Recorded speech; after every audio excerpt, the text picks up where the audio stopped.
नमो अरिहन्ताणं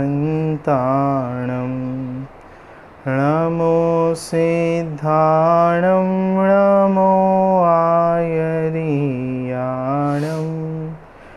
नमो वज्रायाणं नमो लोये सव्वसाहुणं।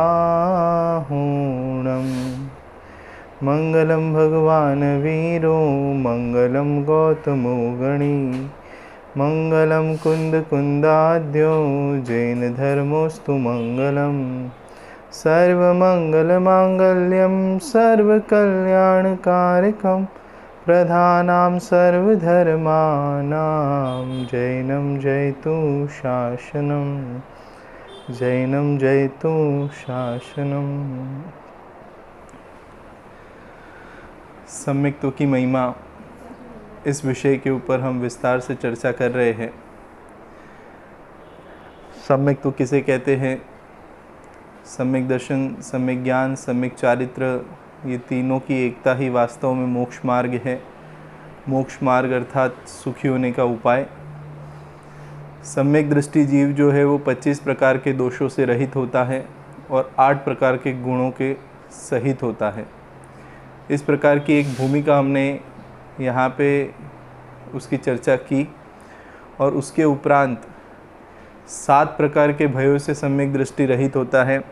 7 भय कौन से हैं, क्यों सम्यक दृष्टि 7 भयों से रहित होता है, इसकी भी बहुत विस्तार से हमने चर्चा की। उसके बाद में जो सम्यक दृष्टि के 25 दोष है, उन दोषों में से जो 8 प्रकार के मद, 8 प्रकार का जो घमंड मान पाया जाता है, उसके बारे में हमारी चर्चा यहाँ पे चल रही है। और उसकी चर्चा करते हुए सबसे पहले नंबर का जो मद है ज्ञान मद, उस ज्ञान मद की कल हमने बहुत विस्तार से रत्नकर्ण श्रावकाचार्य इस ग्रंथ के आधार से यहाँ पे चर्चा की थी। उसी विषय को और आगे बढ़ाते हुए अब जो अगला मद है वो है पूज्यता का मद अर्थात पूजा मद। उसकी चर्चा आज हमें करनी है। कल हमने विस्तार से ज्ञान मत की चर्चा यहाँ पे की थी। ज्ञान मत के अंतर्गत जो शैवक्षम ज्ञान है, वो शैवक्षम ज्ञान किस प्रकार से विनाशिक है, उसका मद करने जैसा नहीं है, इसके बारे में बहुत विस्तार से हमने चर्चा की थी यहाँ पे। अब इसके बाद में जो दूसरे नंबर का मद है वो पूजा मद। पूजा मद का अर्थ क्या है मैं सिर्फ पढ़ता हूँ, उसके बाद में उसकी विस्तार से चर्चा करेंगे। देखिए, यह दूसरा पूज्यता का मद, पूजा मद अर्थात पूज्यता का मद कहते हैं उसको। यह दूसरा पूज्यता का मद ऐश्वर्य का मद सम्यक दृष्टि नहीं करता है। ये राज्य ऐश्वर्य आत्मा का स्वभाव नहीं है, कर्मों का किया है, विनाशिक है, पराधीन है, दुर्गति का कारण है। मेरा ऐश्वर्य तो अनंत चतुष्टयमय, अक्षय, अविनाशी, अखंड सुखमय है, अनंत ज्ञान दर्शनमय है, अनंत शक्ति रूप है। यह कर्मकृत महा उपाधि रूप आत्मा को क्लेशित करके दुर्गति में पहुंचाने वाला, स्वरूप को भुलाने वाला ऐश्वर्य आत्मा का स्वरूप नहीं है। यह कलह का मूल, बैर का कारण, क्षणभंगुर, परात्म स्वरूप को भुलाने वाला, महादाह को उत्पन्न करने वाला दुख स्वरूप है, अनेक जीवों का घातक है, महाआरंभ, महापरिग्रह में अंधा करके नरक में पहुंचाने वाला है। इस ऐश्वर्य से मैं कितने दिन पूज्य रहूँगा, क्षण भर में नष्ट होने से रंक हो जाऊँगा। देखिए आप, इस पूज्यता के मद का यहाँ पे कितना सुंदर चर्चा जो है वो आचार्य देव ने यहाँ पे की है।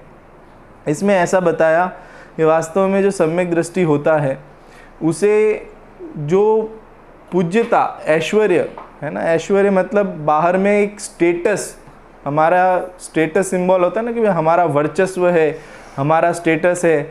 कोई कंपनी का मालिक हो तो वो कहता है कि हमारा स्टाफ में बहुत वर्चस्व है, हमारी एक आवाज़ में काम होने लगता है, हमारा समाज में बहुत वर्चस्व है, हमारा जो है वो हमारे घर में बहुत वर्चस्व है। इस प्रकार से ऐश्वर्य, वर्चस्व, समझो कोई राज्य का राजा हो, उसे अपने उस राज्य के राजा होने में ऐश्वर्यपने में जो है बहुत गर्व होता है, मद होता है।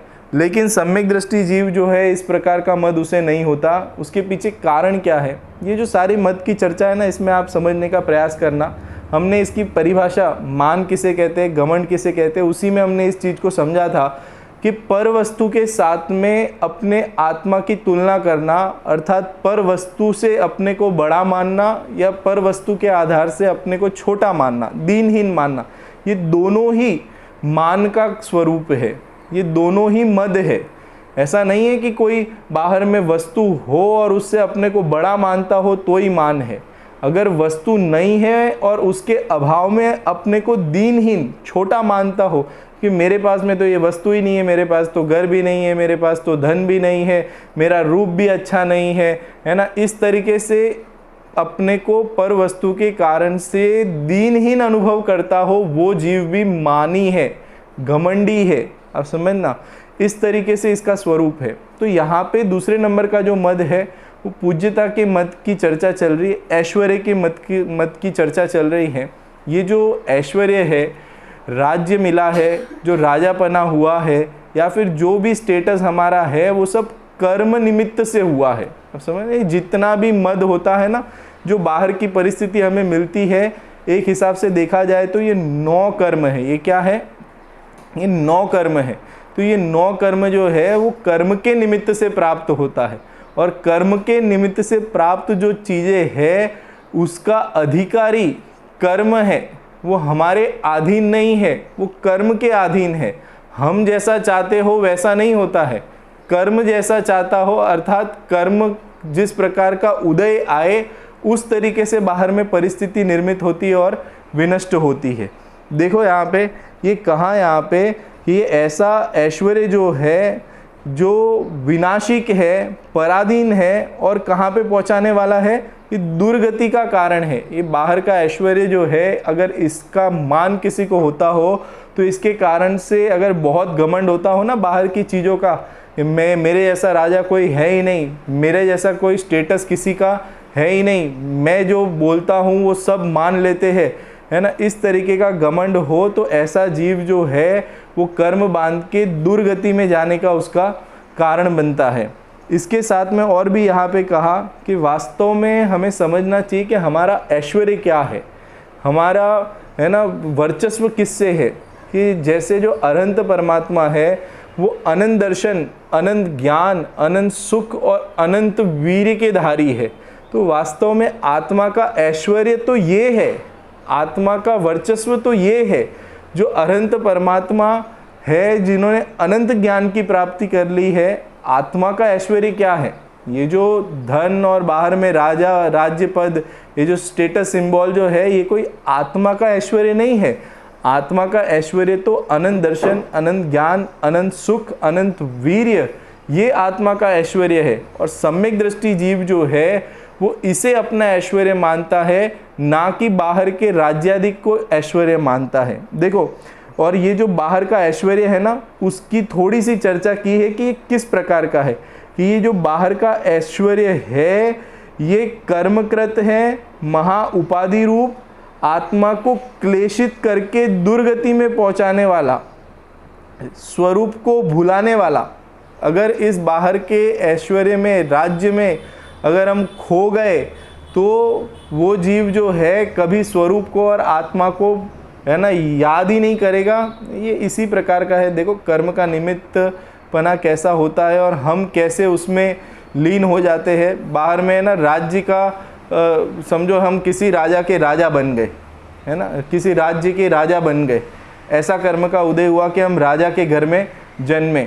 तो कई बार तो हम राजा बन चुके हैं, हमें क्या लगता है कि हम कभी आज तक राजा नहीं बने क्या, कि किसी राजा के घर पे हम जन्मे और पूरा का पूरा साम्राज्य जो है वो हमारे हाथ में आया। हम स्वयं कई बार राजा बन चुके हैं और राजा बन के हम दूसरों के ऊपर चढ़ाई करने में, युद्ध करने में, है ना, उस राज्य को भोगने में ही पूरा का पूरा जीवन लगा दिया और उसमें कभी अपने स्वरूप के बारे में विचार ही नहीं किया, फुर्सत ही नहीं मिली, है ना। कई बार ऐसा होता है कि बहुत, है ना, वर्चस्व वाला व्यक्ति होता है ना, तो उसको हर जगह से हर कार्यक्रम के इनविटेशन आते रहते हैं, समझना, कोई सगा संबंधी हो कि नहीं हो, लेकिन उसका वर्चस्व बहुत है ना, लोक में बहुत पहचान है, बहुत मानते हैं लोग, तो हर जगह से कार्यक्रम के क्या होते हैं, इनविटेशन आते, इतनी इनविटेशन आते हैं। और स्वयं का राग भी ऐसा होता है कि हर जगह हर कार्यक्रम में आदमी क्या होता है, जाते रहता है,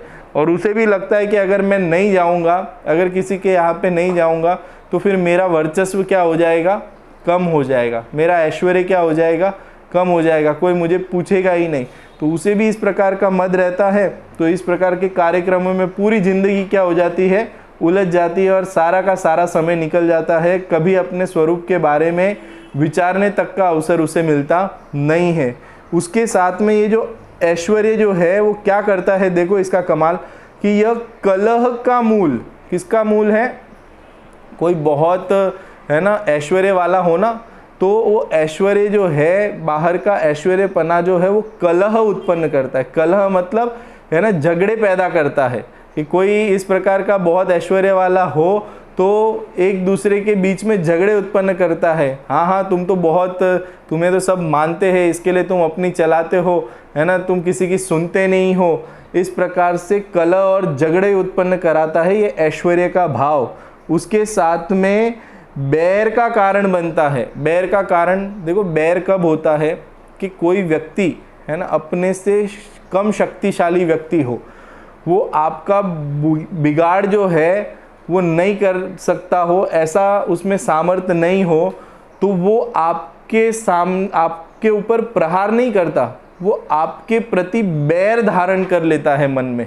हम समझ, क्या कर लेता है, बैर धारण कर लेता है, कि मैं देखूंगा, है ना, आज तो मेरे पास में इतना सामर्थ्य नहीं है, लेकिन भविष्य में जो है जब मैं सामर्थ्यवान होऊंगा ना, तो मैं तुझे देख लूंगा, तू राजा बन गया है, आज तो राजा के घर पे उत्पन्न हो गया है और तुझे राज्य पद मिल गया है, तो तू अपने आप को क्या समझता है। इस प्रकार से ये ऐश्वर्य जो है वो बैर को जन्म देता है, अर्थात बहुत सारे ऐश्वर्यवान जो जीव होते हैं उनके बहुत बैरी बन जाते हैं। इस प्रकार से बैर का कारण क्षणभंगुर, और ये ऐश्वर्य कोई ऐसा नहीं है कि सदा कायम रहता हो, है ना। ये तो ज्ञानियों के जीवन का उदय भी अगर हम देखें तो किस किस प्रकार से सम्यक दृष्टियों के जीवन में भी कई जीवों के जो राजा थे स्वयं, उनको अपना घर बार छोड़ के जंगल में जाके रहने पड़ा। इस प्रकार की परिस्थिति हुई, है ना। श्री कृष्ण जब है मरण का समय आया तो उस समय कोई एक गिलास पानी पिलाने वाला भी नहीं मिला। कितना ऐश्वर्य था उनका, समझ में आ रही है बात। तो ये क्षणभंगुर है, अर्थात क्षणभंगुर, क्षणभंगुर का मतलब होता है क्षण में भंगुर, नाश को प्राप्त हो जाए। कब नाश को प्राप्त हो जाए इसका कोई भरोसा नहीं है। इस प्रकार से वो क्षणभंगुर, परमात्म स्वरूप को भुलाने वाला, परमात्म स्वरूप को भुलाने वाला है। बाहर में बहुत पुण्य का उदय हो, बहुत यश हो, तो आदमी जो है उस यश में इतना मस्त रहता है कि उसे अपने आत्मा के स्वरूप का विचार तक नहीं आता, है ना। बहुत पुण्य का उदय हो बाहर में, है ना, बहुत ठाट बाट हो, लीलीवाड़ी हो, तो इस जीव को अपने आत्म स्वरूप की तरफ देखने का, अपने आत्मा के बारे में विचार करने का परिणाम तक नहीं होता। उस साता के गहन में जो है वो सदा सोया रहता है। इस प्रकार से परमात्म स्वरूप को भुलाने वाला, महादाह को उत्पन्न करने वाला, महादाह को उत्पन्न करने वाला, देखो जिसका ऐश्वर्य बहुत होता है ना, उसको जरा सी भी अगर कोई, है ना, तिरस्कार वाली बात कह दी जाए तो वो झेल नहीं पाता। उसको, जिसका बाहर में वर्चस्व बहुत हो ना, पुण्य बहुत हो, और जिसने कभी ना सुनी नहीं हो और उसको कोई ना बोल के चला जाए, ऐसी परिस्थिति निर्मित हो, तो वो अंदर ही अंदर बहुत क्या फील करता है, कि दुखी फील करता है अपने को, कि इसने मुझे ना कैसे कह दिया, इसने मेरा तिरस्कार कैसे कर दिया। इस तरीके से महादाह को उत्पन्न करने वाला दुख स्वरूप है, अनेक जीवों का घातक है। देखो और गजब की बात है ना, क्या सुंदर वर्णन यहाँ पे किया है कि जिसे अपने ऐश्वर्य का मद होता है वो अनेक जीवों का घातक होता है। क्योंकि ले ऐश्वर्यवान है ना, बाहर में कर्म के निमित्त से उसको इतना यश है उसका बाहर में कि जो बोले वो कार्य होता हुआ नजर आता है। इस प्रकार का सहज निमित्त नैमित्तिकपना या फिर पुण्य का उदय इस प्रकार का होता है इसका, तो अपने उस ऐश्वर्य के घमंड में कई जीवों का घात कर देता है। वो देखता ही नहीं है ना। किसी जीव को दर्द होगा, ठेस पहुंचेगी, है ना, कभी भी किसी को भी कुछ भी बोल के चला जाएगा, डांट के चला जाएगा, किसी भी प्रकार का उल्टा सीधा फरमान निकाल देगा। राज्य में अगर कोई राज्य का राजा हो तो वो कोई, है ना, उसको जो अच्छा लगता हो, लेकिन वो सोचता नहीं है कि दूसरे जीवों को, कितने जीवों को उससे ठेस पहुंचेगी, इसके बारे में विचार किए बिना कई प्रकार के ऐसे फरमान निकाल देता है। इसलिए यहाँ पे कहा कि ऐश्वर्य जो होता है, इस ऐश्वर्य का मद, पूज्यता का मद जो है, वो कई जीवों के घात में निमित्त बनता है। और जब ऐसा परिणाम जीव के होता है तो फिर आखिरकार वो जीव कहाँ जाएगा, उसकी परिस्थिति आगामी, अभी तो चलो पुण्य का उदय चल रहा है, बाहर में कर्म के उदय से, कर्म के निमित्त पने से ऐश्वर्यपना प्राप्त हुआ है, लेकिन अगर उस ऐश्वर्यपने में ही मद और घमंड बना रहा तो सम्यक दर्शन को तो प्राप्त नहीं हो पाएगा, लेकिन आगामी गति में उसकी दुर्गति होगी। और वही चीज यहाँ पे बताया, देखो, महाआरंभ महापरिग्रह में अंधा करके नरक में पहुंचाने वाला है। अब समझना, ये बहुत बड़े बड़े राजा होते हैं ना, ये राजनीति के जितने बड़े बड़े पद पे, पोस्ट पे बैठे हुए जीव होते हैं, अगर उनके जीवन में नैतिकता नहीं हो, अगर उस पद का उन्हें बहुत घमंड हो, तो ऐसे जीव जो है वो मरण को प्राप्त होकर नरकादिक में जाते हैं। यहाँ पे जिनके आगे पीछे नौकर फिरते थे, वहाँ पे नरक में कोई एक बूंद पानी पिलाने वाला नहीं मिलता, एक कण अनाज खिलाने वाला नहीं मिलता। अब वो ऐश्वर्य कहाँ गया, समझे ना, नपुंसक हो जाता है। नपुंसक नारकी जीव जो होते हैं ना, वो सब कैसे होते हैं, नपुंसक होते हैं। यहाँ पे अपने उस, ये वास्तव में ऐश्वर्य जो था वो कर्म के द्वारा निर्मित ऐश्वर्य था, ये कोई आत्मा का ऐश्वर्य नहीं है। आत्मा का ऐश्वर्य तो हमने चर्चा की ना, ज्ञान दर्शन अनंत ज्ञान, अनंत दर्शन, अनंत सुख, अनंत वीर्य, ये आत्मा का ऐश्वर्य है। और ऐसा ऐश्वर्य जो है वो सम्यक दृष्टि के ख्याल में है, इसलिए उसे ये बाहर की प्रभुता विभुता हो तो उसमें किसी भी प्रकार का कोई उन्हें घमंड या मान नहीं होता। इस प्रकार से यहाँ पे ऐश्वर्य की चर्चा की। देखो आगे और भी थोड़ी सी इसकी चर्चा है कि जगत में धन के लोभी तथा अज्ञानी लोग मुझे ऊंचा मानते हैं, है ना। जगत के लोग तो कैसे है कि जिसका बहुत ऐश्वर्य हो ना, जिसके पास बहुत धन मद की चर्चा अलग से है। यहाँ पे धन मद और ऐश्वर्य, ऐश्वर्य मतलब एक पर्सनैलिटी, और धन मद मतलब वो जो धनाधिक संपत्ति है उसकी बात है। तो दोनों में थोड़ा सा डिफरेंस है, इतना आप समझना। धन मद की चर्चा भी हम आगे करेंगे, लेकिन यहाँ पे देखना, जगत में धन के लोभी तथा अज्ञानी लोग मुझे ऊंचा मानते हैं। ये जो ऊंचा मानते हैं ना, स्टेटस, ये ऊंचा मानते ही कौन लोग ऊंचा मानते हैं कि जो धन के लोभी है, कोई धर्मी जीव, सम्यक दृष्टि जीव, आचार्य भगवान जो है वो बाहर में ऐसे ऐश्वर्यवान को कोई ऊंचा नहीं मानते हैं, उसे तो वो मूढ़ अज्ञानी मिथ्या दृष्टि मानते हैं। आप समझना, इसके लिए ये जो ऐश्वर्य है, इस ऐश्वर्य को बड़ा मानने वाला कौन है कि धन के लोभी लोग सत्कार करते हैं, किंतु उस राज्य संपदा आदि का मेरा कितने दिनों का स्वामीपना है।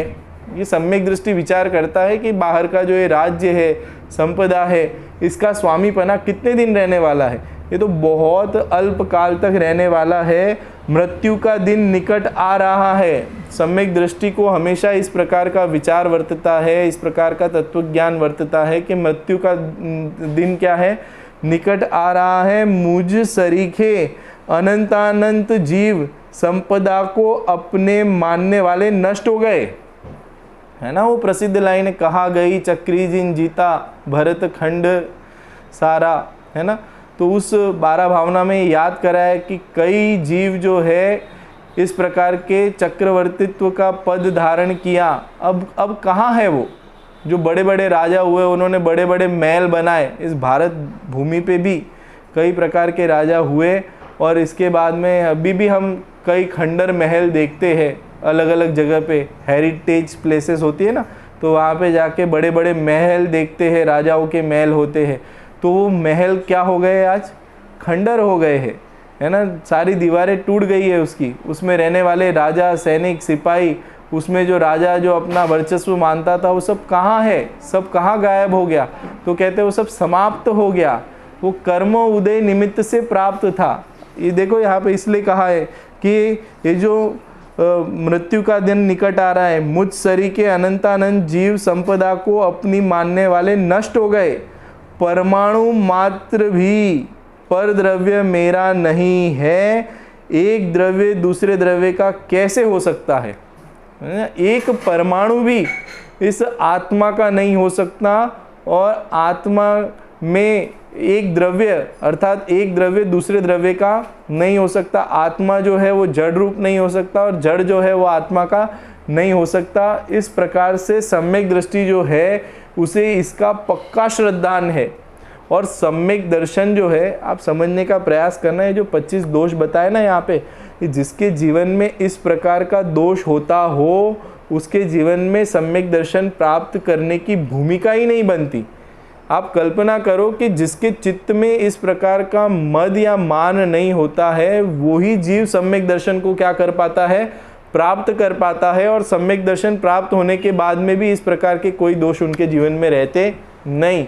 और अगर सम्यक दर्शन प्राप्त करने के बाद भी अगर इस प्रकार के दोष उनके जीवन में अगर आ जाए, सम्यक दृष्टि जीव के जीवन में भी अगर इस प्रकार के दोष वापस से उत्पन्न हो जाए, तो उनका सम्यक्त्व क्या हो जाता है, छूट जाता है। इतना समझने का प्रयास करना। देखो, इस पर्याय में कर्म कृत पर का संयोग रूप ऐश्वर्य है, सो दान, सम्मान, शील, संयम दूसरे के जीवन के उपकार में लगाने से ही प्रशंसा योग्य है। ऐश्वर्य पाकर गर्व रहित, वांछा रहित, समता सहित विनयवंत होना शुभ गति का कारण है ना। ये सब शुभ गति के कारण बताए कि बाहर में ऐश्वर्य हो तो दूसरे के प्रति सम्मान, है ना, किसी का तिरस्कार का भाव अंदर में नहीं होना चाहिए। इसके कारण से क्या होती है, शुभ गति बनती है। लेकिन इसके कारण से भी कोई जन्म मरण का अभाव होता हो, ऐसा नहीं है। तो जन्म मरण का अभाव कैसे होता है, तो देखो, मिथ्या दर्शन जनित मिथ्या भाव जीव को अपना स्वरूप भुलाकर ऐश्वर्य में उलझाकर नरक में पहुंचा देता है। इसका मतलब ये है कि यहाँ पे भी मिथ्या दर्शन, मिथ्या ज्ञान और मिथ्या चारित्र जो है वो इस जीव का अहित करने वाला है, और सम्यक दर्शन, सम्यक ज्ञान और सम्यक चारित्र है वो इस जीव का भला करने वाला है। अर्थात किसी भी परिस्थिति में इस जीव को जो है वो सम्यक दर्शन प्राप्त करने का यत्न और प्रयत्न करना चाहिए। ऐसा दृढ़ श्रद्धान करता हुआ सम्यक दृष्टि पूज्यपने का, ऐश्वर्य का मद नहीं करता है। अन्य जीवों को अशुभ कर्म के उदय के वश निर्धनता से दुखी देखकर, अशुभ सामग्री सहित देखकर अवज्ञा, तिरस्कार नहीं करता है, करुणा ही करता है। तो सम्यक दृष्टि जीव जो होता है वो इस प्रकार से, जिसके जीवन में ऐसा ऐश्वर्य ना हो, जो जिसके कर्म का बहुत तीव्र उदय हो, बाहर में धन संपदा नहीं हो, तो उसका अवर्णवाद नहीं करता, उसका तिरस्कार नहीं करता, क्योंकि लिए सम्यक दृष्टि को पता है कि ये तो कर्म उदय के कारण से ऐसी परिस्थिति इस जीव की हुई है। क्या पता ये जीव जो है आगामी काल में अपने आत्मा का स्वरूप जानकर निश्चित रूप से केवल ज्ञान को प्राप्त होकर भगवान पने को प्राप्त हो सकता है। इसके लिए जीव जो है वो तिरस्कार करने योग्य कदापि कहीं पे भी नहीं है। आप समझना। इस प्रकार से ये पूज्य मद, पूजा मद अर्थात पूज्यता का मद जो होता है, इसके बारे में हमने चर्चा की। अब इसके आगे देखो, अगला जो मद है, थोड़ी सी चर्चा हम स्पीड में रख रहे हैं ताकि हमारा विषय जो है वो पूरा हो सके। लेकिन काफ़ी सुंदर चर्चा आई है, इसके लिए मैं पूरा एक एक वर्ड टू वर्ड पढ़ के आपके सामने जहाँ पे अपेक्षित हो वो मैं चर्चा खुलासा यहाँ पे कर रहा हूँ। देखिए, अगला मद है कुल मद, कुल का मद, है ना। एक तो होता है जो पिता का वंश होता है उसे कुल कहते हैं, और जो माता का वंश होता है उसे क्या कहते हैं, जाति कहते हैं। तो ये कुल मद, और एक होती है जाति मद। तो यहाँ पे कुल मद की चर्चा चल रही है। अब ये सिद्ध करते हैं कि सम्यक दृष्टि को कुल का मद नहीं होता है, जगत में पिता के वंश को कुल कहते हैं। सम्यक दृष्टि विचारता है, मेरा आत्मा किसी के द्वारा उत्पन्न नहीं किया गया है, मैं तो ज्ञान स्वरूप आत्मा हूँ, उसका कुल होता ही नहीं है। ज्ञाता दृष्टा स्वभाव ही मेरा कुल है, मैं अनादिकाल का कर्मों से पराधीन हूँ। इस मनुष्य पर्याय में यदि उत्तम कुल मिला है तो इसका गर्व करना महा अनर्थ है। देखो क्या कह रहे हैं, सम्यक दृष्टि की सोच क्या है, क्यों इस प्रकार का मद नहीं होता, इस प्रकार का घमंड या मान नहीं होता, उसके पीछे बहुत बड़ा रहस्य है। और ये जो सारा उसकी सोच जो है वो आत्म स्वरूप को पहचानने के आधार से ये सोच निर्मित हुई है। अब समझना, हमें ऐसा लगता है कि सम्यक दर्शन हो गया तो क्या हो गया, अरे उस सम्यक दृष्टि की पूरी दृष्टि बदल गई है, इस दृष्टि को देखने का नज़रिया बदल गया है, उसका पूरा हृदय परिवर्तित हो गया है, उसकी सोच में बहुत बड़ा अंतर आ गया है, उसका जो ज्ञान है वो प्रामाणिक हो गया है। सम्यक दृष्टि का ज्ञान जो होता है वो प्रामाणिक कहा जाता है, और उसी को है ना, वो प्रामाणिक ज्ञान सम्यक ज्ञानम प्रमाणम, और उस प्रमाण ज्ञान के आधार से उनके जितने भी अपेक्षा है, नए हैं, जो भी कथन करता है सम्यक दृष्टि वक्ता, वो सारे नए कहे जाते हैं, सम्यक नहीं कहे जाते हैं। इतना बड़ा अंतर उसके आ गया है। उसके है ना, हमने तो काफ़ी चर्चा की है उसकी महिमा के बारे में भी कि सम्यक दर्शन प्राप्त होते ही अनंतानुबंधी आदि कषाय का अभाव हो जाता है, कई प्रकार की कर्म प्रकृतियों का बंधना बंद हो जाता है, नरकादिक में गमन नहीं होता। बहुत बहुत महिमा है, जितनी हम महिमा करें उतना कम है। और वो अल्प काल में क्या होने वाला है, मुक्ति को प्राप्त होने वाला है। तो उसकी वो जो सोच डेवलप हुई है वो क्या देख के हुई है, ये हमें समझना बहुत महत्वपूर्ण है। हमारी दृष्टि जो है वो हमेशा पर की तरफ रहती है, हमारी दृष्टि कभी आत्मा की तरफ जाती नहीं है। अरे मैं कैसा तत्व हूँ, मेरी आत्मा कैसी है, एक बार इस तरफ से हम सोचना चालू करेंगे तो जो सम्यक दृष्टि की सोच है वैसी सोच हमारी बनना ऑटोमेटिकली चालू हो जाएगी। अब देखना सम्यक दृष्टि की क्या सोच है, यहाँ पे समझने का प्रयास करना कि अब यह सिद्ध करते हैं कि सम्यक दृष्टि को कुल का मद नहीं होता। जगत में पिता के वंश को कुल कहते हैं। जो पिता का वंश होता है ना, पिता और माता ने मिलके क्या किया है, पुत्र को जन्म दिया है, ऐसा कहा जाता है ना। तो जो पिता का कुल होता है उसे, पिता का जो वंश होता है उसे कुल कहते हैं। और ये बहुत जीव को होता है, ये हमारा वंशज है, ये हमारा पुत्र है, वंश को आगे बढ़ाने वाला है ना, हमारे कुल का नाम रोशन करने वाला है ना। इस जीव को कुल की बहुत अंदर में है ना अभिमान होता है।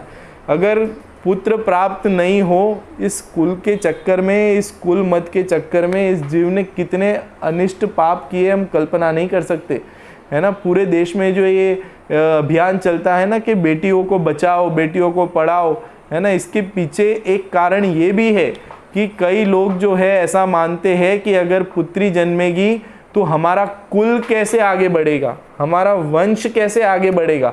और हमारे अपने वंश का, अपने कुल का इस जीव को इतना मान अभिमान होता है कि उस पुत्री का जन्म तक नहीं होने देते, उस पुत्री को पेट में गर्भ में मार देने का परिणाम, ऐसा ऐसा परिणाम इस जीव के होता है कि जिसकी हम कल्पना नहीं कर सकते।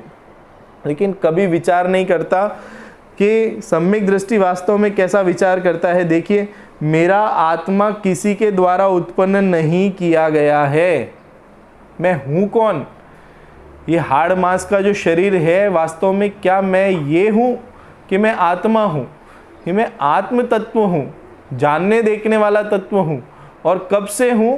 कि अनादिकाल से हूँ। और कब तक रहूँगा? कि अनंत काल तक रहूँगा। तो बताओ मेरा कौन सा कुल है?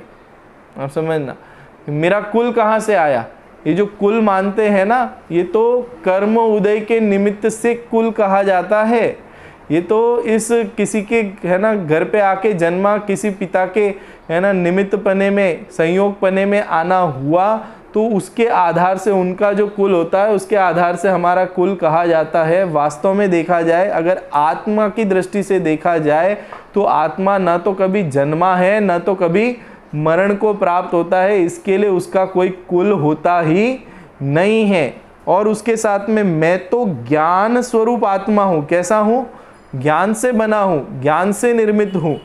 उसका कुल होता ही नहीं है। ज्ञाता दृष्टा स्वभाव ही मेरा कुल है।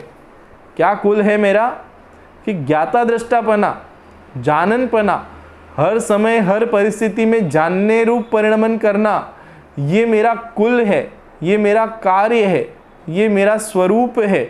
और इस आधार से अगर हम देखें तो निगोद के जीव से लगा के जो सिद्ध भगवान है उन सब का कुल एक ही हो जाएगा। आप समझना, निगोदिया भी क्या करता है? जानने देखने वाला है, और सिद्ध भगवान भी कैसे हैं? कि जानने देखने वाले हैं।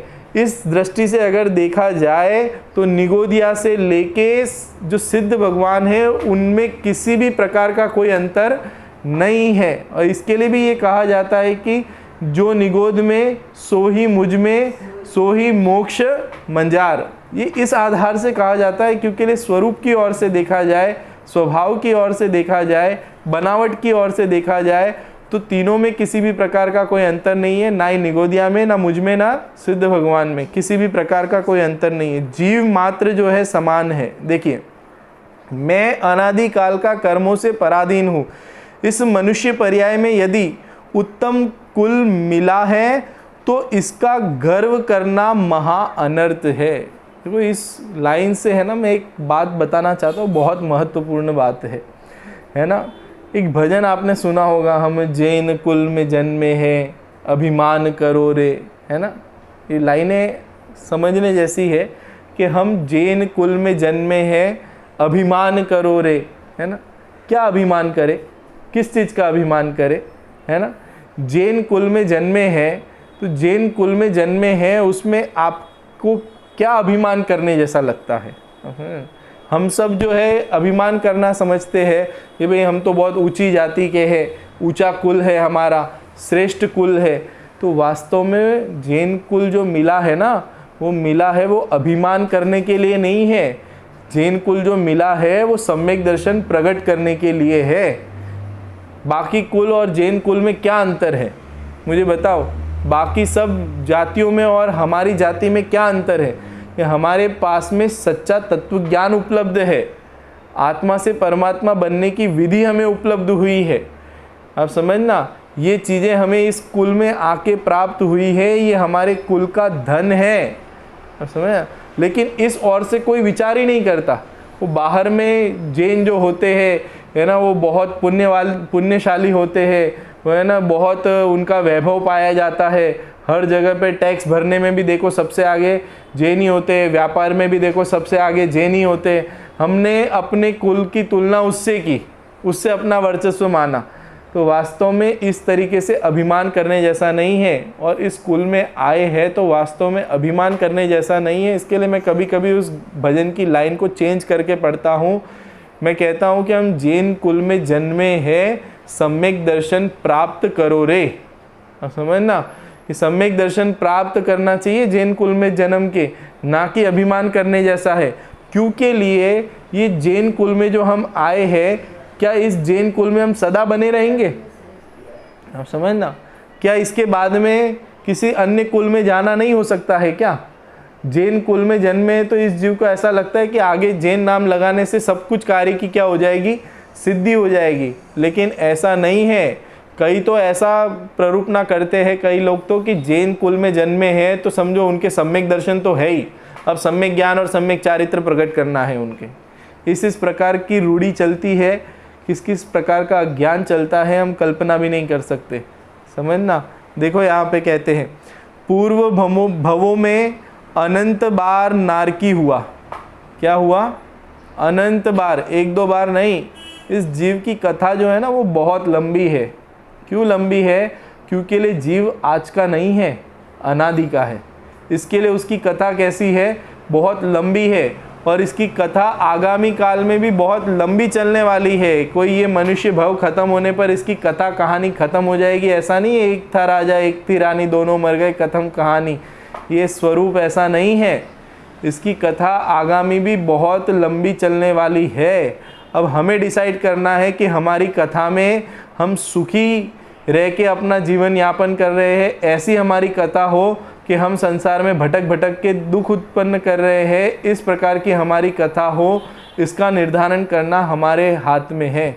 और ये जो चेंज है, ये टर्निंग पॉइंट जो है, वो टर्निंग पॉइंट इस मनुष्य भव से हो सकता है। इस सबसे बड़ा इस जैन कुल में जन्मने का सौभाग्य जो हमें प्राप्त हुआ है वो ये है कि इस मनुष्य भव से हमारे जीवन की दिशा क्या हो सकती है, चेंज हो सकती है। और हम कोई जैन कुल में जन्म के उसका अभिमान करने में पूरा जीवन निकाल देवे, है ना। कई बार ऐसा होता है कि ये जीव जो है अपने पुण्य के गीत, अपने भाग्य के गीत गाने में ही इतना रचा पचा रहता है कि उस भाग्य का लाभ लेने की तरफ ही दृष्टि नहीं होती इसको, है ना। हमारा तो बहुत पुण्य का उदय है कि हमें जिनवाणी मिली, हमारा तो बहुत पुण्य का उदय है हमें गुरुदेव श्री मिले, हमारा तो बहुत पुण्य का उदय है कि हम जैन कुल में जन्मे। अब इस प्रकार से भाग्य की महिमा ही महिमा गाने में पूरा जीवन निकाल देता है, लेकिन उस तरफ विचार नहीं करता कि जिनवाणी मिली तो जिनवाणी के माध्यम से अज्ञान दूर हुआ कि नहीं हुआ, मिथ्यात्व का अभाव हुआ कि नहीं हुआ, मिथ्यात्व का अभाव किया कि नहीं किया। गुरुदेव श्री मिले तो उन्होंने जो तत्व ज्ञान हमें बताया, उस तत्व ज्ञान का हम कितना निर्धारण करते हैं, उसके माध्यम से हम सम्यक तो प्राप्त करने के लिए कितना पुरुषार्थ करते हैं, इस दिशा में हमारी कोई सोच ही नहीं होती है। और बस हमारे तो पुण्य का उदय, हमारा तो महाभाग्य का उदय आया, हमारे तो महाभाग्य का उदय आया। तो ये जो महाभाग्य का उदय है ना, ये वापस से अभाग्य में बदलने में ज़्यादा समय नहीं लगता। इसके लिए ये भाग्य का उदय आया है तो इसका लाभ लेना चाहिए, इसका जितना भरचक लाभ ले सके, अर्थात अपने मति को सुव्यवस्थित करने में और अपने जीवन की दिशा को बदलने में इस भाग्य का क्या करना चाहिए, सदुपयोग करना चाहिए। देखो यहाँ पे कहते हैं, पूर्व भवों में मैं अनंत बार नारकी हुआ, अनंत बार सिंह व्याघ्र सर्पों के कुल में पैदा हुआ। अरे कौन सा कुल बाकी रह गया है जिसमें जाके मैंने जन्म नहीं लिया हो। कल्पना करके देखना, जो हम अपने इस कुल का, है ना, इतना अभिमान करते हैं। अनंत बार सूकर, कुकर, गीदड़, गधा, ऊंट, भेड़, भैंसा, सियाल इत्यादि के कुलों में पैदा हुआ। अनंत बार मलेच्छों के, भीलों के, चांडालों के, चमारों के, गीवरों के, कसाईयों के कुल में पैदा हुआ। कसाईयों के कुल में, जहाँ पे मांस भक्षण किया जाता हो, जीवों को काटा मारा जाता हो, ऐसे कुल में जाके जन्म लिया है। देखो, अनेक बार नाई, धोबी, तेली होता है ना, नाई, धोबी, तेली, खाती, लुहार, भड़भूजा, चारण, भाट, डोम, भांडों के कुल में पैदा हुआ, है ना। इस जीव को इतने नाम भी याद नहीं होंगे कि जितने कुल में जाके इस जीव ने जन्म लिया है। अब समझना, देखो, अनेक बार निर्धनों के कुल में पैदा हुआ, भिखारियों के कुल में पैदा हुआ। कभी किसी शुभ कर्म के उदय से ब्राह्मण, क्षत्रिय, वैश्यों के कुल में आकर पैदा हो गया।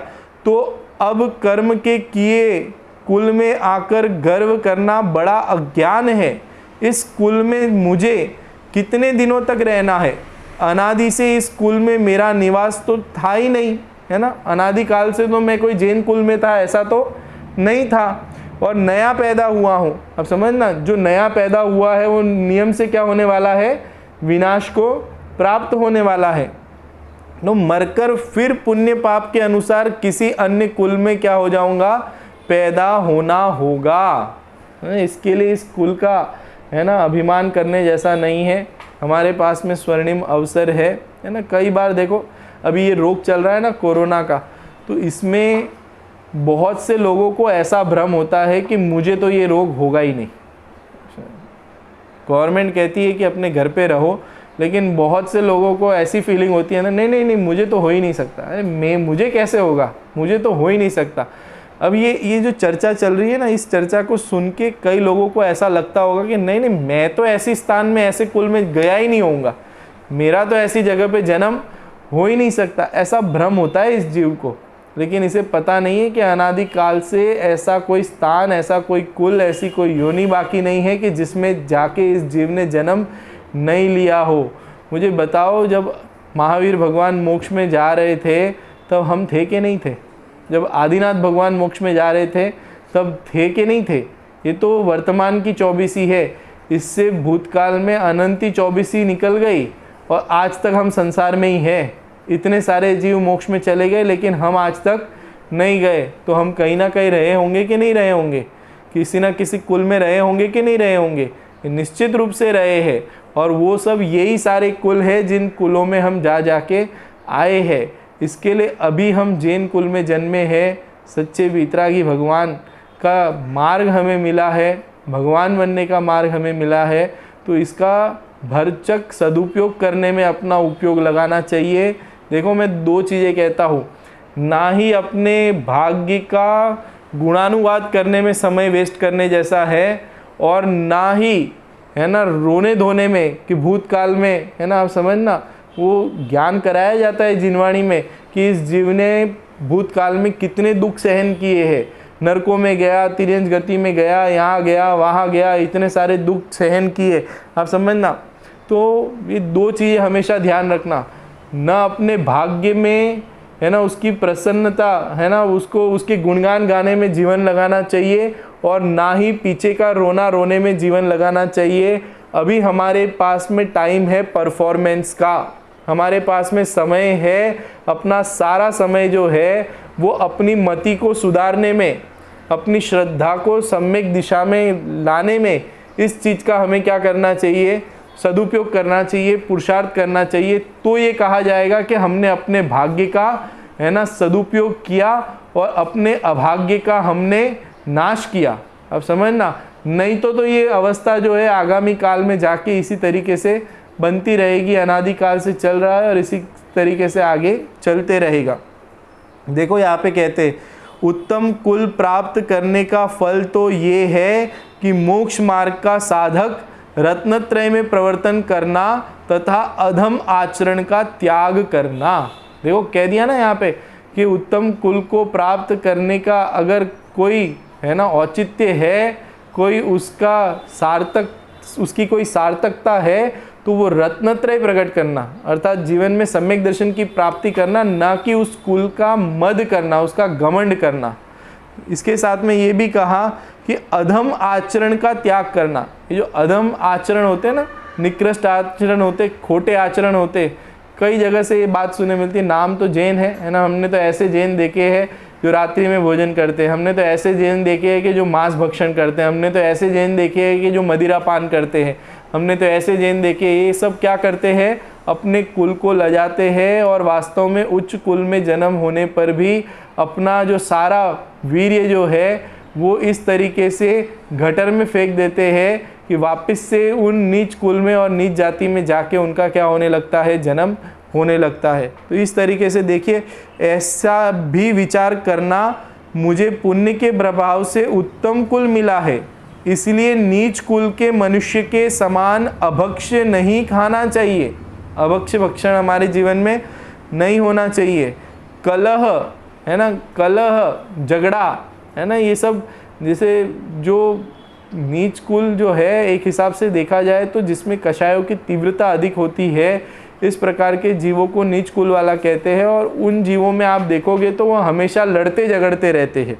तो इस प्रकार का लड़ना, छोटी छोटी सी बातों पे लड़ना झगड़ना, ये सब नीच कुल की प्रवृत्ति है जो कि हमारे में नहीं होनी चाहिए। विसंवाद, हर चीज़ में क्या करना, विसंवाद करना, विवाद पैदा करना, मारपीट, गाली, भांड वचन है ना, गंदे वचन बोलना, गाली बोलना, ये भांड वचन नहीं बोलना चाहिए। जुआ खेलना, वेश्या सेवन, चोरी करना आदि उचित नहीं है, निंद्य कर्म है। शारीरिक परिश्रम वाली जीविका करना अयोग्य है। अब ये देखो एक और चीज़ यहाँ पे इन्होंने इंगित की कि शारीरिक परिश्रम वाली जीविका करना अयोग्य है। शारीरिक मतलब ये जो जितना अंग प्रदर्शन करके है ना, इस प्रकार का जो शारीरिक क्रिया के माध्यम से जो आजीविका करते हैं, इस प्रकार का जीवन भी नहीं होना चाहिए। जीवन का आजीविका का साधन हमें नहीं बनाना चाहिए। जितना ये फिल्म्स देखते हैं ना हम, इस प्रकार का जो बॉलीवुड जो दिखाई देता है हमें, वो सब इस प्रकार की आजीविका में लगे हुए हैं और हमें भी वो सब देख के बहुत रस आता है, तो हम भी उसकी क्या करते हैं, अनुमोदना करते हैं। ये बहुत विचारने जैसा है। हास्य, असत्य वचन, छल कपट करना उचित नहीं है। यदि मैं अब उत्तम कुल को पाकर भी निंद्य कर्म करूँगा तो इस लोक में निंदा योग्य होकर आगे दुर्गति का पात्र होऊंगा। इस प्रकार सम्यक दृष्टि कुल का मद नहीं करता है। आप समझना, अगर उच्च कुल में जन्म के भी अगर निंद्य कार्य में ही अपना जीवन लगा दिया है ना, जिनवाणी के स्वाध्याय करने में और आपा पर का भेद विज्ञान करने में अगर हमने अपना उपयोग नहीं लगाया तो है ना, कल हमने देखो कितना सम्यक दृष्टि जो होता है वो किस तरीके से वैराग्य को धारण करता है, किस तरीके से उसने सारे जगत से अपने दृष्टि को क्या कर लिया है, समेट लिया है। इसका भाव आपको इसके अंदर ख्याल में आएगा। कल हमने ज्ञान की चर्चा की, ज्ञान मद नहीं होता तो उसमें किस प्रकार से सम्यक दृष्टि अपने ज्ञान को बर्बाद नहीं करता है ना, कोई न्यूक्लियर बॉम्ब बनाने में, कोई इस उल्टे सीधे आविष्कार करने में, इन चीज़ों में नहीं अपने ज्ञान को बर्बाद करते हुए है ना, वो श्रुत में, सम्यक श्रुत में अपने उपयोग को लगाता है, जिनवाणी में अपने उपयोग को लगाता है ना। और यहाँ पे इस कुल की चर्चा में हमें समझ में आता है कि इस प्रकार से ये जीव जो है ना, इसका उपयोग जो है वो कितनी सारी चीज़ों में उलझता रहता है। जो बाह्य संयोग प्राप्त होते हैं उसके आधार से जीव कितनी प्रकार से कषाय आदि में प्रवर्तन करते रहता है और अपने स्वरूप के बारे में विचार ही नहीं करता। तो ये सब अटकने के स्थान है। हम इतनी विस्तार से इसकी चर्चा क्यों कर रहे हैं, ताकि हमें ये पता चले कि हम कहाँ पे अटके हैं। कई बार इस जीव को ऐसा प्रश्न होता है ना कि हमें सम्यक दर्शन की प्राप्ति क्यों नहीं होती। उसके पीछे बड़ा कारण ये है कि हमारे इस प्रकार के मद चल रहे हैं, इस प्रकार के खोटे परिणाम हो रहे हैं। अब जिसकी भूमिका ही तैयार नहीं हुई है, जिसके जीवन में दोष ही दोष हो रहे हैं, तो वो सम्यक दर्शन रूप है ना जो कार्य है वो कैसे प्रकट होगा, संभव ही नहीं है। इसीलिए हमें अपनी भूमिका, हमारे परिणामों का निरीक्षण करना चाहिए। और अगर इस प्रकार के दोष हो रहे हैं तो उसको जिनवाणी के स्वाध्याय के माध्यम से, जिनवाणी को शिरोधार करते हुए हमें इन दोषों का निराकरण करना चाहिए। देखिए अब यहाँ पे इसके बाद में तीसरे नंबर का मद है जाति मद, है ना। ये शॉर्ट में ही है तो इसकी चर्चा करके हम अपनी बात को समाप्त करेंगे। देखिए, माता के वंश को जाति कहते हैं। सम्यक दृष्टि जीव जाति का गर्व नहीं करता है। सम्यक दृष्टि विचार करता है, पूर्व भवों में मैं अनंत बार नीच जाति में पैदा हुआ, तब एक बार उच्च जाति में पैदा हुआ। इस प्रकार अनंत बार नीच जाति और नीच जाति पाई, है ना। क्या कहना चाह रहे हैं कि अनंत बार नीच जाति पाई और एक बार ऊंची जाति में क्या हो गया, पैदा हो गया। तो अनंत बार के सामने अगर एक बार ऊंची जाति में पैदा हुआ है तो उसमें क्या गर्व करना, क्या मान करना। और अगर यहाँ पे भी अगर जीवन की दिशा परिवर्तित नहीं हुई तो आगे अनंत काल तक क्या करेगा, फिर दोबारा नीच जाति में जन्म लेगा। तो इसलिए यहाँ पे कहते हैं कि अनंत बार नीच जाति पाई और अनंत बार उच्च जाति भी, अब उच्च जाति पाई तो अब उच्च जाति पाने का क्या गर्व करते हो। अनेक बार निगोद में पैदा हुआ, कुकरी, सुकरी, चांडाली, भीलनी, चमारी, दासी, वेश्याओं के गर्भ में भी अनेक बार जन्म धारण किया। वेश्याओं के गर्भ में भी इस जीव ने कितनी बार जन्म धारण किया है, अनेकों बार जन्म धारण किया है। यह जाति तो पुण्य पाप कर्म का फल है जो रस देकर खिर जाएगा, है ना। ये किसका फल है, ये जो जाति है ना, ये पुण्य पाप कर्म का फल है। ये वेश है, ये ओरिजिनल कैरेक्टर नहीं है। जैसे नाटक में कोई रोल प्ले करता है ना, तो वो रोल जैसे ही पूरा होता है तो वह अपने एक्चुअल वेश में आ जाता है। वैसे ही यहाँ पे भी ये जो वेश है, ये कर्म ने इसको एक चोला पहनाया है, वेश पहनाया है। तो ये वेश कैरेक्टर, ये कर्म का उदय जैसे ही खत्म होता है तो इसका वेश क्या हो जाता है, चेंज हो जाता है। यह जाति तो पुण्य पाप कर्मों का फल है जो रस देकर खिर जाएगा।